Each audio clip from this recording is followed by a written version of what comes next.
मित्रों, हरे कृष्णा।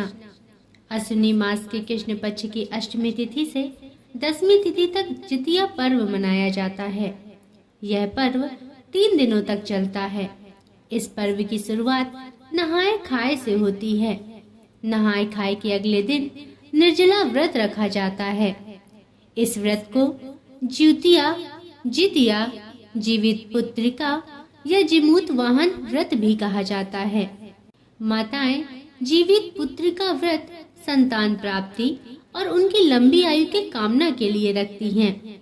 इस साल 5 अक्टूबर को नहाए खाए है, 6 अक्टूबर को निर्जला व्रत है और 7 अक्टूबर को व्रत पारण किया जाएगा।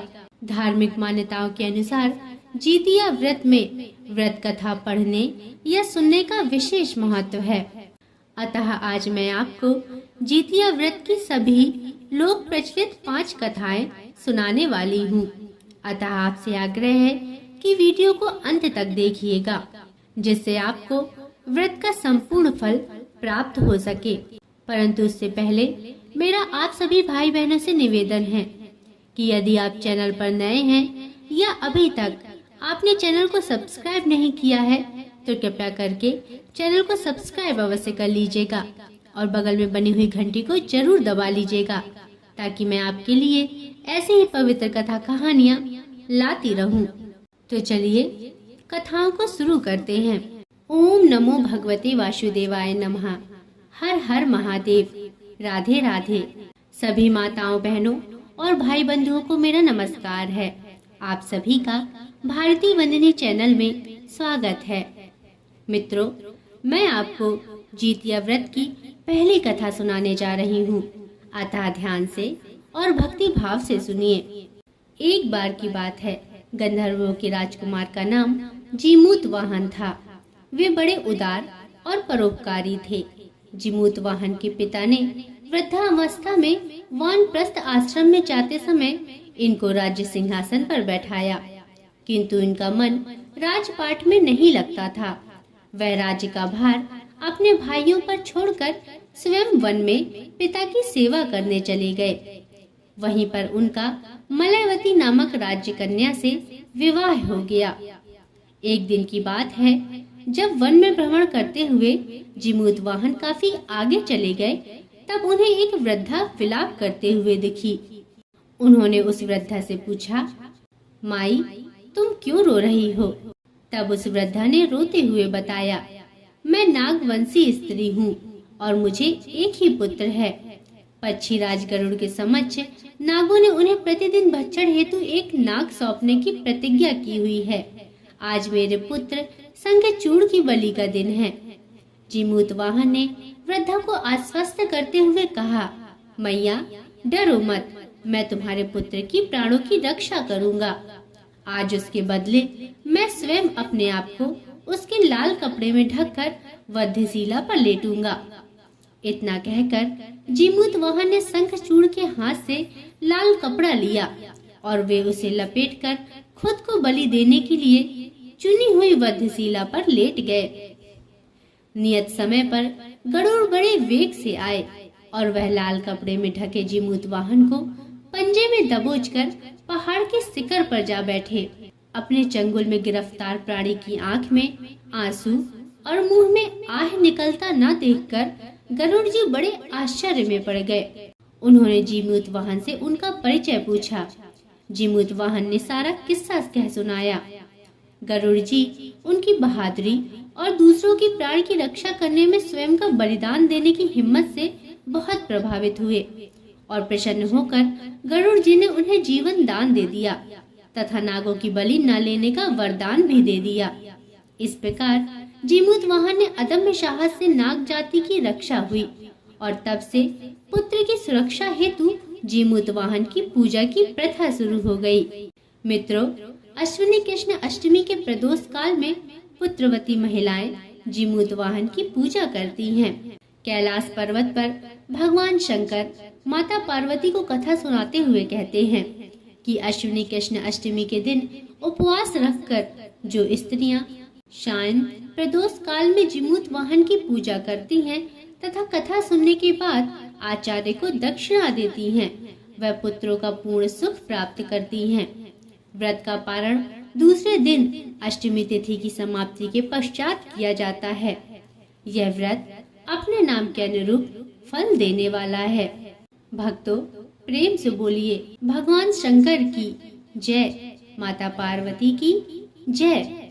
मित्रों, अब मैं आपको जितिया व्रत कथा की दूसरी कथा सुनाने जा रही हूँ, अतः ध्यान से सुनिए। नर्मदा नदी के पास एक कंचनवटी नाम का नगर था। वहाँ के राजा का नाम मलाई केतु था। उसी नर्मदा नदी के पश्चिम और बलुहटा नाम की मरुभूमि थी, जिसमें एक विशाल पेड़ पर चील रहती थी और उसी पेड़ के नीचे एक सियारिन रहा करती थी। चील और सियारिन दोनों पक्की सहेलियां थीं। एक दिन कुछ महिलाओं को जितिया व्रत करते देख चील और सियारिन ने भी यह व्रत करने का संकल्प लिया और दोनों ही भगवान श्री जिमूत वाहन की पूजा और व्रत करने का प्रण ले लिया। जिस दिन दोनों को व्रत रखना था, ठीक उसी दिन शहर के एक बड़े व्यापारी की मृत्यु हो गई और उनका दाह संस्कार वही मरुस्थल पर हुआ। मुर्दा देखकर सियारिन को भूख लगने लगी और वह खुद को रोक नहीं पाई, जिसके कारण उसका व्रत टूट गया। परंतु चील ने खुद पर संयम रखा और पूरी श्रद्धा और नियम से अपना व्रत पूरा किया और अगले दिन व्रत का पारण भी किया। उसके बाद अगले जन्म में दोनों सहेलियों ने पुत्री के रूप में एक ब्राह्मण परिवार में जन्म लिया। उनके पिता का नाम भास्कर था। चील बड़ी बहन और सियारिन छोटी बहन बनकर आई। बड़ी बहन का नाम शीलावती रखा गया और उसकी शादी बुद्धिसेन के साथ हुई, जबकि छोटी बहन का नाम कपूरावती रखा गया और उसकी शादी उस शहर के राजा मलाई केतु से हुई और छोटी बहन कपूरावती कंचनवटी नगर की रानी बन गई। अब भगवान जिमूत वाहन के आशीर्वाद से बड़ी बहन शीलावती को 7 पुत्र प्राप्त हुए, लेकिन कपूरावती के बच्चे जन्म लेते ही खत्म हो जाते थे। कुछ सालों बाद शीलावती के 7 पुत्र बड़े हो गए और राजा के दरबार में काम करने लगे। उन्हें देखकर कपूरावती के मन में ईर्ष्या और जलन की भावना उत्पन्न होने लग गई। इस ईर्ष्या की भावना में कपूरावती ने राजा से कहकर शीलावती के 7 बेटों के सर कटवा दिए। फिर उन 7 सिरों को साथ में बर्तन में डालकर और शीलावती के पास भिजवा दिया। यह सब देखकर भगवान जिमूत वाहन ने मिट्टी की सहायता से 7 भाइयों के सर बनाए और सभी सिरों को धड़ से जोड़कर उन पर अमृत छिड़क दिया, जिसके कारण वे 7 भाई फिर से जिंदा हो गए और घर लौट आए। रानी ने जो कटे सर भिजवाए थे वह सब फूल बन गए। कपूरावती समाचार पाने को बहुत व्याकुल थी, लेकिन जब उसे इस बात का पता चला तो वह बड़ी बहन के घर गई और वहां सबको जिंदा देखकर आश्चर्य में पड़ गई और बेहोश हो गई। जब कपूरावती होश में आई तो उसने अपनी बड़ी बहन से यह सारी बात बताई और अपनी गलती का पछतावा किया। भगवान जिमूत वाहन की कृपा से बड़ी बहन को पूर्व जन्म की सारी बात याद आ गई और वह अपनी छोटी बहन को उसी पेड़ के नीचे लाकर पूर्व जन्म की सारी बातें सुनाई, जिसे सुनकर कपूरावती फिर से बेहोश हो गई और मर गई। जब राजा तक इस बात की सूचना मिली तो उन्होंने उसी जगह पर पेड़ के नीचे कपूरावती का दाह संस्कार कर दिया। मित्रों, यह थी जितिया व्रत कथा की दूसरी कथा। अब मैं आपको जितिया व्रत कथा की तीसरी कथा सुनाने जा रही हूँ, अतः ध्यान से सुनिए। मित्रों, 2 बहनें थीं, जिनका नाम था चूलिया और सियरिया। चूलिया बहुत मेहनती थी और गरीब भी थी। वह मजदूरी करके अपने बच्चों को पालती थी, लेकिन सियरिया गलत आचरण वाली थी, जो हमेशा मौज और ऐश किया करती थी और वह चूलिया से जलती भी थी। हर वक्त सियरिया यही सोचती थी कि चूलिया इतना खुश कैसे रहती है। चूलिया की हंसी सियरिया से सहन नहीं हो पाती थी, जिसके कारण सियरिया चूलिया के संतानों को सताने के कई प्रयास कर चुकी थी और कई बार चूलिया के बच्चों को खत्म करने की भी कोशिश कर चुकी थी।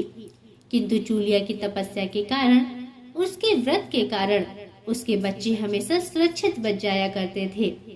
एक दिन सियरिया चूलिया के साथ सभी बच्चों को लेकर जंगल में लकड़ी चुनने के लिए गई। वहाँ जंगल में लकड़ी को चुनते चुनते बच्चे थक गए और थोड़ी देर के लिए सो गए। बच्चों को सोता देख सियरिया ने सभी बच्चों का सिर काट दिया और टोकरी में रखकर वापस घर आ गई और चूलिया को वह टोकरी भेंट में दे दी और कहा, दीदी मैं जंगल से आपके लिए नारियल लाई हूँ, बच्चों को खिला देना। कामों में व्यस्त होने के कारण चूलिया ने उस टोकरी को उठाकर देखा नहीं और किनारे में रख दिया और अपने बच्चों की प्रतीक्षा करने लग गई। जब शाम से रात हो गई और बच्चे वापस नहीं आए तो वह बहुत परेशान हो गई। बड़े ही करुण स्वर में वह जोर जोर से रोने लग गई। चूलिया के कष्ट को देखकर पार्वती जी से रहा नहीं गया और उन्होंने महादेव जी से कहा, हे प्रभु, कोई दुखियारी बहुत रो रही है, उसके रोने में बहुत दर्द छुपा हुआ है, मुझसे बर्दाश्त नहीं हो पा रहा। हमें चलकर देखना चाहिए कि कौन रो रहा है और क्यों रो रहा है। तब इस बात पर महादेव जी ने कहा कि यह मृत्यु लोक है और यहाँ पर यह सारी साधारण सी बात है। लेकिन पार्वती जी के हठ के कारण महादेव उनके सामने झुक गए और चूलिया के पास जाकर उसके रोने का कारण पूछने लगे। महादेव जी के पूछने पर चूलिया ने अपने रोने का कारण विस्तार से बता दिया। शंकर जी ने जब ध्यान लगाया तो उन्हें चूलिया के बच्चों को जंगल में मृत पाया, जिसके बाद शंकर जी ने पार्वती जी को अनुरोध किया और बच्चे को पुनर्जीवित कर दिया। बच्चे नींद से उठकर मौसी को ढूंढ रहे थे, किंतु मौसी वहाँ नहीं थी। बच्चे डर कर घर आ गए और मौसी के सारे कार्य अपने माँ के सामने बता दिए। यह सब सुनकर चूलिया सियरिया के पास जाकर लड़ने लगी कि तुम मेरे बच्चों को जंगल में क्यों अकेला छोड़कर आई। दोनों बहनों में लड़ाई शुरू हो गई और यह लड़ाई 7 दिन 7 रात तक चलती रही, किंतु इस लड़ाई का कोई हल नहीं निकला। जिसके बाद दोनों ने उस जंगल में एक तपस्वी को घटना सुनाई।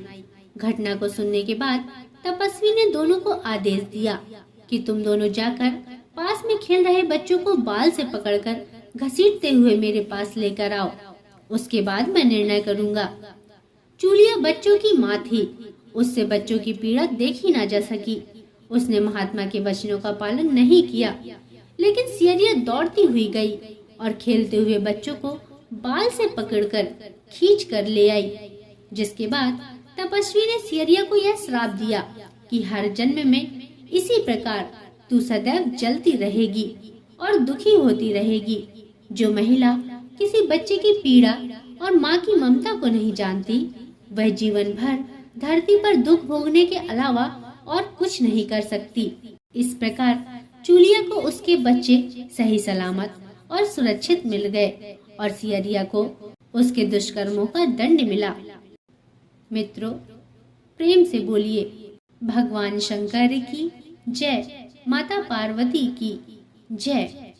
मित्रों, अब मैं आपको जितिया व्रत कथा की चौथी कथा सुनाने जा रही हूँ, अतः ध्यान से सुनिए।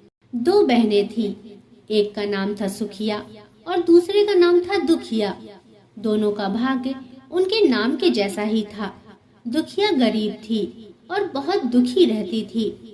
सुखिया अमीर थी और हमेशा सुखी रहती थी। दोनों एक ही गांव में रहती थी। दुखिया सुखिया के घर में काम करती थी, साफ सफाई करती थी, खाना बनाती थी और जो खाना बच जाता था वह खाना सुखिया दुखिया को दे देती थी। इसी तरह दुखिया का घर चलता था। मित्रों, समय बीतता गया। दोनों को बच्चे थे। सुखिया को 2 पुत्र थे और दुखिया को भी 2 पुत्र थे। जब जितिया का व्रत आया तो दोनों बहन जितिया का व्रत रखी थी। दुखिया सुखिया के घर में काम करती थी। व्रत के दिन दुखिया ने सुखिया के घर जो चावल फटका, उससे जो खुर्दी निकला वह अपने लिए रख ली और साफ चावल सुखिया को दे दिए। फिर साग को चुना और उससे पत्तियों को डंठल से अलग कर दिया। बढ़िया वाला साग सुखिया के लिए रख दिया और जो डंठल था वह अपने लिए रख लिया। जब दुखिया ने सुखिया के घर का सारा खाना बना दिया और अपने घर चावल की खुर्दी और साग की डंठल लेकर अपने घर को गई। खुर्दी का चावल और साग की डंठल बनाकर वह खाना अपने बच्चों को खिलाया और खुद भी खाया। उसके बाद दुखिया सोने चली गई। आधी रात में एक बूढ़ी औरत उसके घर पर आकर दरवाजा खटखटाती है तो दुखिया पूछती है, कौन है?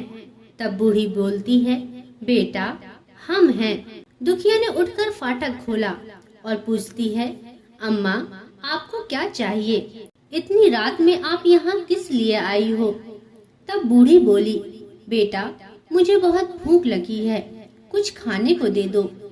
दुखिया उसे घर के अंदर ले आती है और कहती है, हम लोग बहुत गरीब हैं, आज मैंने खुर्दी का चावल और साग की डंठल बनाया है, क्या आप खाएंगी?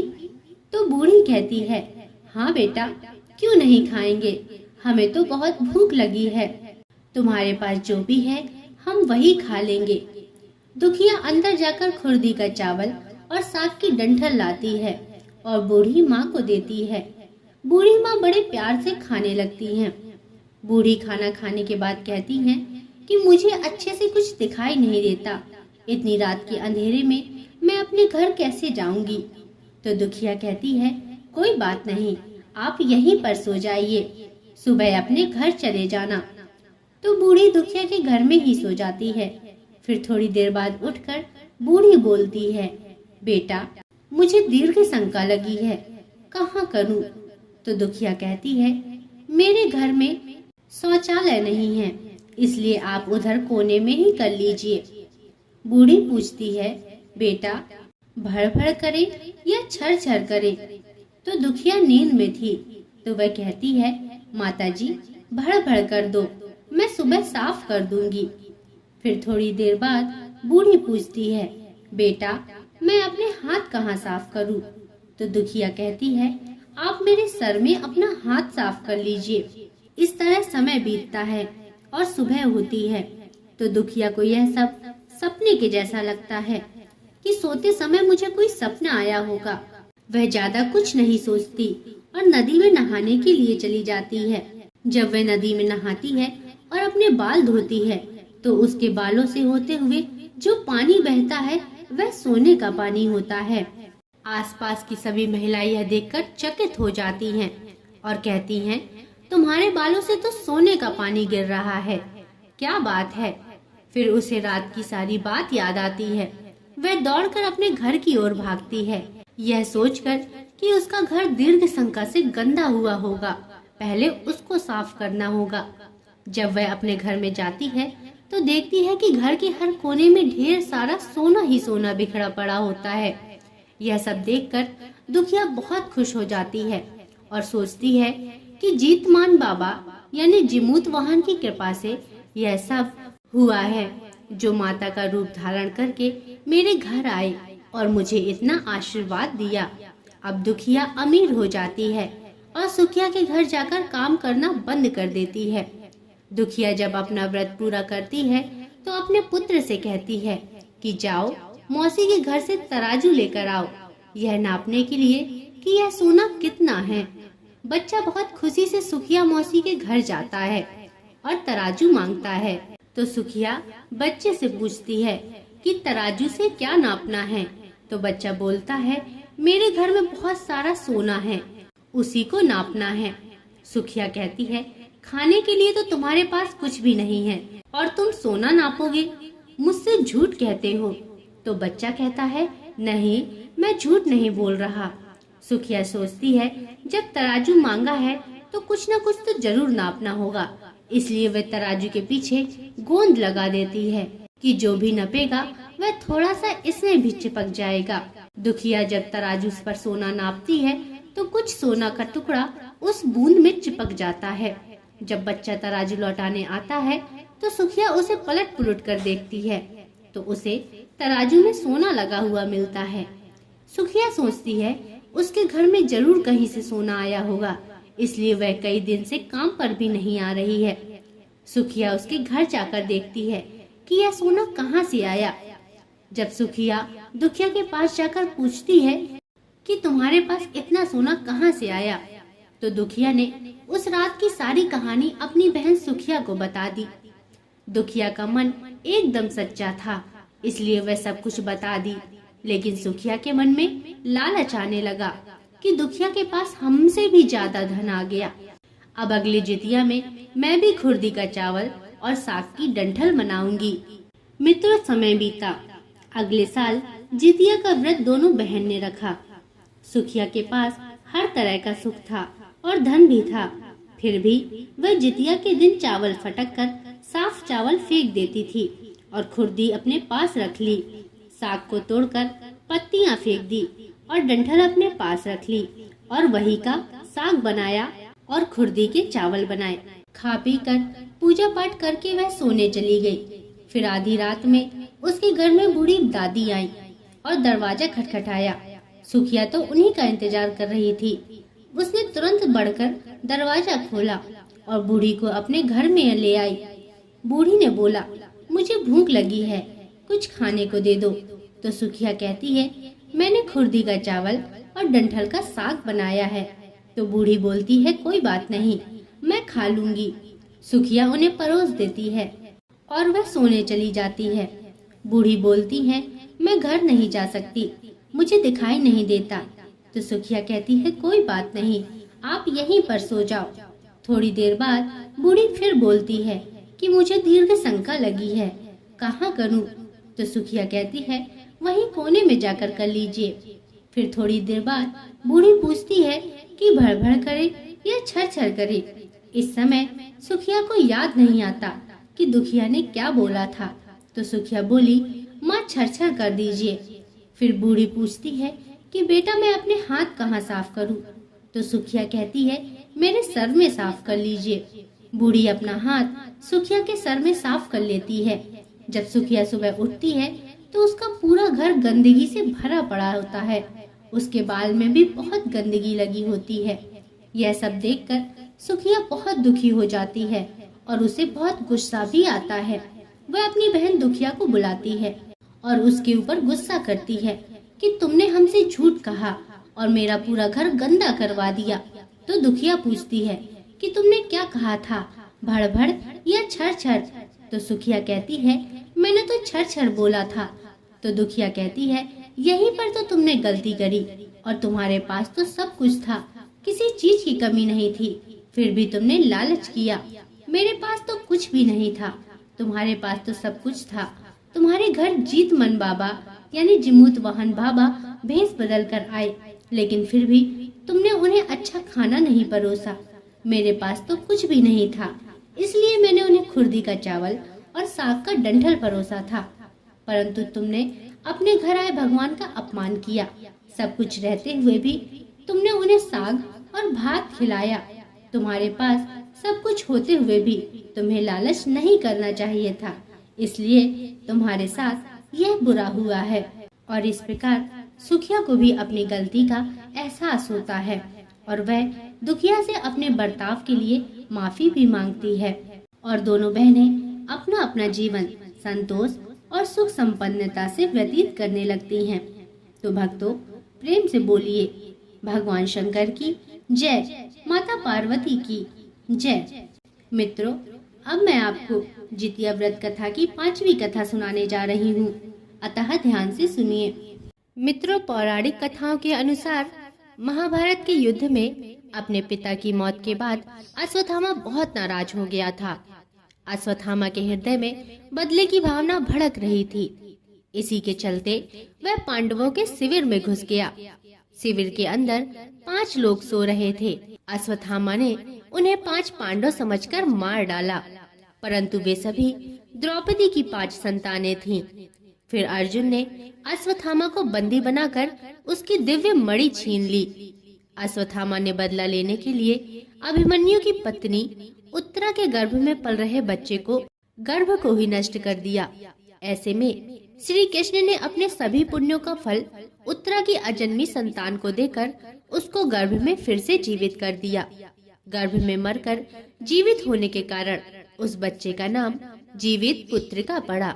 मित्रों, तब से ही संतान की लंबी उम्र और मंगल के लिए जितिया का व्रत किया जाने लगा। मैं प्रार्थना करती हूँ कि जिस प्रकार जीमूत वाहन भगवान ने सभी पर अपनी कृपा बरसाई, उसी प्रकार इन कथाओं को सुनने वाले और पढ़ने वाले सभी की संतान पर अपनी कृपा दृष्टि बनाए रखें और संतान को सुरक्षा और लंबी आयु दे। जीमूत वाहन भगवान की जय। भगवान शिव शंकर की जय। माता पार्वती की जय। मित्रों, यह थी जितिया या जीवित पुत्रिका व्रत कथाएं, जो कि संपूर्ण 5 व्रत कथाएं हैं, जो कि लोक प्रचलित हैं। आशा करती हूँ कि आपको कथाएं पसंद आई होंगी। अगर इनमें कोई त्रुटियां हैं तो मुझे क्षमा करें। और एक बार पुनः आप सभी से नम्र निवेदन है कि चैनल को सब्सक्राइब करके बगल में बनी हुई घंटी को जरूर दबा लें और वीडियो को लाइक जरूर करें और हमें कमेंट में बताएं कि आपको कथाएं कैसी लगी और कमेंट में लिखना ना भूलें। जीमूत वाहन भगवान की जय। जितिया भगवान की जय। भगवान शिव शंकर की जय। माता पार्वती की जय। अब अगले वीडियो तक के लिए नमस्कार।